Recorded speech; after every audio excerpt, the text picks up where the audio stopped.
Open the finisher front door. Slide out the booklet assembly from the finisher until it stops. Locate the staple cartridge. Using the colored handle, pull away from the assembly and then pull up to remove the staple cartridge.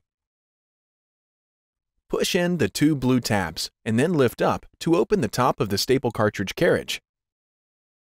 Using the 2 tabs on each side of the staple cartridge, lift up to remove the empty staple cartridge from the staple cartridge carriage.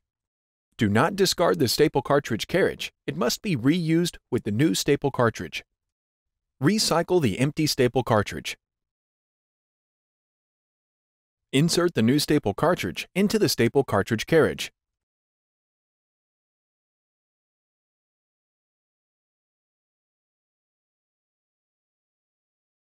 Reinstall the staple cartridge carriage into the booklet maker by pressing the colored handle until it snaps into place.